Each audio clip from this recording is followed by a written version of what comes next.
soy Aminicia y en este video vamos a hablar de este libro, Dejad que los niños vengan a mí, Pederastia en la Iglesia Católica de Colombia, escrito por Juan Pablo Barrientos.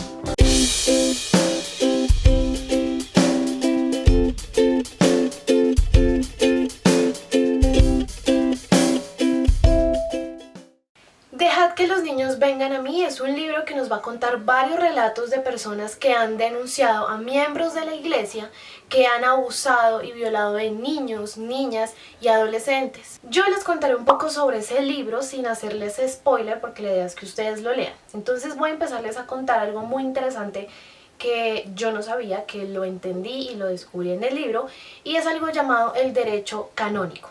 Es una justicia hecha por la iglesia para la iglesia. Yo les voy a dar un ejemplo de cómo actúa este derecho canónico la mayoría de veces. Es un caso que mencionan al comienzo del libro y es el caso de Marcial Maciel. Él es el fundador de los Legionarios de Cristo y era un señor muy influyente dentro de la iglesia. Era tan influyente que cardenales, obispos, sacerdotes, el mismo papa en ese momento eran íntimos amigos de él. La verdad es que este señor era casi intocable a pesar de que se demostró que había abusado de varios niños, niñas y seminaristas, tanto así que tuvo 3 hijos. Y aquí viene lo más difícil porque puede haber algo peor que lo que hizo el señor y es la condena que le dieron. La condena fue una vida de oración y penitencia. Esa fue la condena que le dio este derecho canónico, ¿no?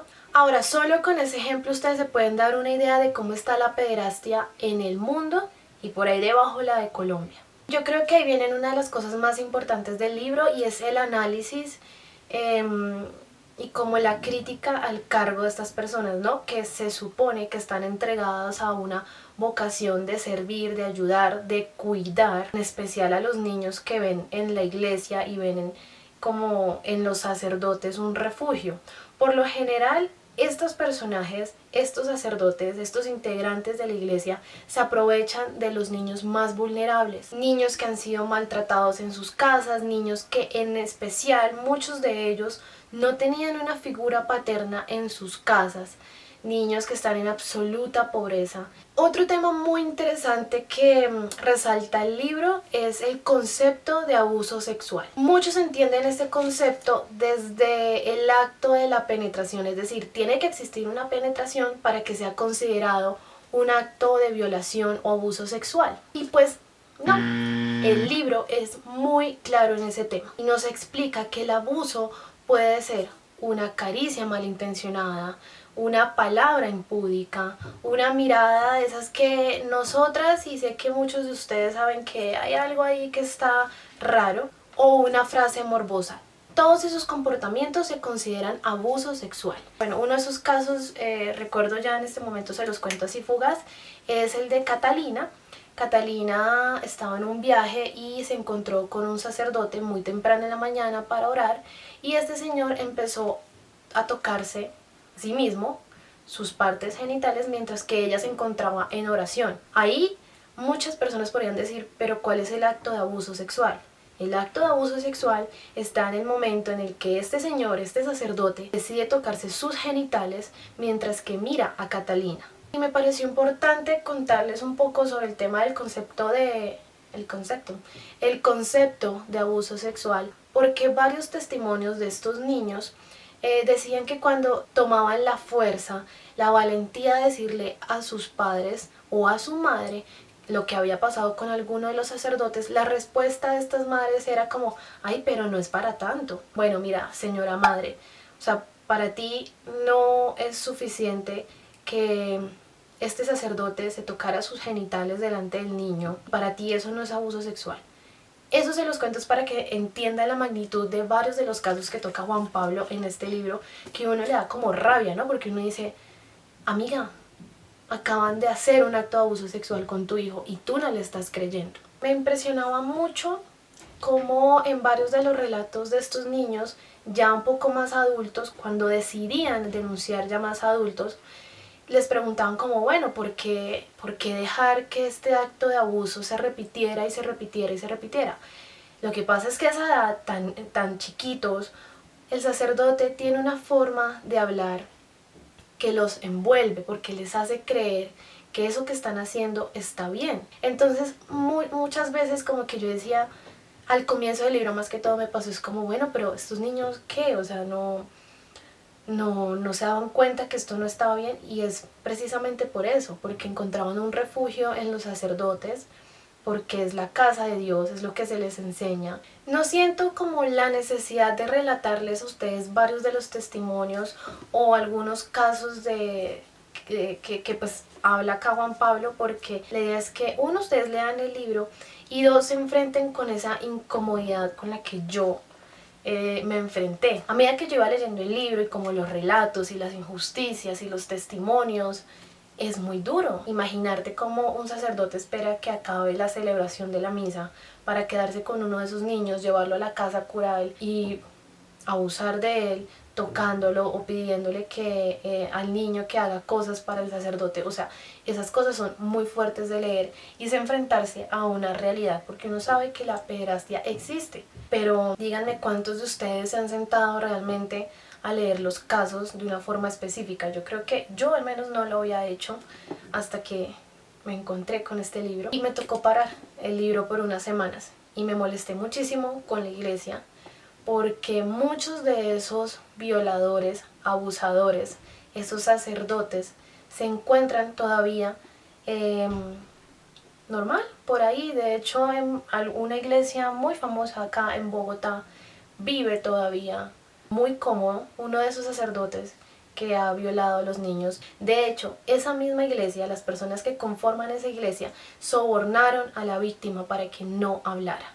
Otro tema importante que uno entiende durante este libro es que estos violadores, abusadores, no actúan solos, tienen cómplices, y los cómplices son u otros mismos sacerdotes, obispos, cardenales, gente dentro de la iglesia que los encubren. Yo no sé qué es peor, si el abusador o el que sabe que esa persona está abusando de un niño y se queda callado. Ahora, si leen este libro con toda la conciencia del mundo, uno se da cuenta en sus primeras páginas que este no es un libro para atacar la fe, la religión, las creencias de las personas. No tiene nada que ver la religión con esto. Esto es una investigación que hizo Juan Pablo. Este es un libro que es un llamado a esta institución que se supone que está para servir, pero no lo están haciendo completamente. Aunque llamar la atención suena muy suave, ¿no? Es como un llamado a gritos de ese montón de niños que hasta el sol de hoy, hasta este video en el que ustedes están ahorita sentados viéndolo, no han podido denunciar por miedo. Hay casos dentro del libro que nos cuentan en esta investigación de sacerdotes que sí han sido condenados a casa por cárcel cural. Otros casos también en los que el sacerdote, a pesar de su condena o de sus denuncias o de las pruebas que hay contra ellos siguen ejerciendo como sacerdotes, y ellos siguen parándose cada domingo a celebrar la misa. O lo que hacen también es como, ok, abusaste de un niño, bueno, no pasa nada, te vamos a trasladar a otra iglesia, lejos, en otra ciudad, en otra vereda, en otro pueblo, donde nadie te conozca. Amigos, de verdad es difícil hablar de este tema sin decir un insulto. Algunos de ellos hasta tienen canal de YouTube. Uno de sus casos es el del sacerdote Carlos Yepes. Fue denunciado por una de sus víctimas. En el libro nos van a contar la historia. Y el sacerdote tiene, no sé si es la cobardía o la fuerza de denunciar a su víctima, argumentando que era el demonio y un enfermo mental. Y cuando yo leía eso, es como hasta dónde llega el cinismo de un violador, de un abusador, de denunciar a su víctima. Desde que salió el libro y toda esta polémica de la censura, varias personas, varios personajes públicos, varios famosos, salieron a defender el libro y pues obviamente a Juan Pablo. Y entre esos personajes estaba Amaranta Hank. Ella es periodista, ella es escritora, y varios de ustedes la reconocerán porque también es actriz porno. Yo a Amaranta la sigo desde hace muchos años porque se me hace una ñoña, una devoralibros, una nerda en todo el sentido de la palabra. y siempre está como muy conectada con este tema literario y me parece muy interesante siempre ver lo que ella escribe. Estuve en Medellín y tuve la fortuna, el placer de verdad de conocerla y no me podía ir y no podía dejar nuestro encuentro así como en el aire sin preguntarle su opinión sobre este libro. Es un libro tremendamente duro, pero que yo creo que como ciudadanos, como colombianos y como humanos hay que leerlo porque hay que ser consciente de eso. O sea, son realidades que por más duras que sean no se pueden ignorar. O sea, no podemos pasar como los caballitos así con los ojos tapados y Sí. como que esto no lo vi, esto no lo vi. Lo que más me... Bueno, Juan Pablo es un hombre tremendamente inteligente, entonces la narración es muy...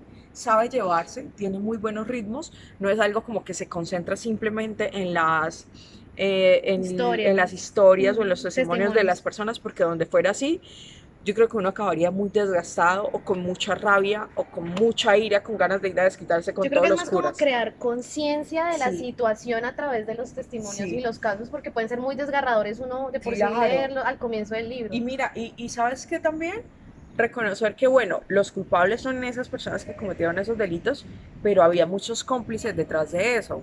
El Estado es un cómplice, la iglesia ha sido un cómplice que creó un derecho canónico. Ya creo que Amaranta lo ha dicho todo, yo ya lo he dicho todo durante este video para que ustedes lean este libro. Y como postdata les cuento que Amaranta va a lanzar otro libro. La idea era que lo lanzara en la Feria del Libro, pero ya no iba a alcanzar. Y pues con todo este tema de la cuarentena yo creo que se alarga un poco, pero de que lo tenemos este año, lo tenemos este año. Amaranta, ya te comprometí públicamente y nos va a hablar un poco de su libro y les quiero dejar esto. Bueno, es un libro que he estado terminando desde hace mucho tiempo y nada que acabo. Lamentablemente no alcanza a estar por ahorita para Feria del Libro, pero esperemos que ya esté muy pronto. Es un libro sobre pornografía, es básicamente como una crónica de esos 2 años en los que hice pornografía muy parejo alrededor del mundo. Conocí muchas historias, conocí circunstancias, injusticias, anécdotas divertidas, cosas muy raras. Es una mezcla de momentos de placer con denuncias de cositas que no me gustaban. Entonces es un libro que va sobre todo con mi sinceridad. Yo creo que es Principal. lo que pueden esperar ahí. Gracias a ti que estés pendiente. Seguramente cuando esté lo vamos a charlar. Bueno, esto ha sido todo por este video. Sé que fue un poco largo, pero vale la pena. Si ustedes ya leyeron este libro, cuéntenme qué opinan o qué expectativas tienen o qué piensan sobre la pederastia en Colombia y en el mundo. Yo los voy a leer aquí en los comentarios. Nos vemos en un porque estoy hablando así. Los veo en un próximo video. Les envío mucha energía literaria y quédense en casa. Chao.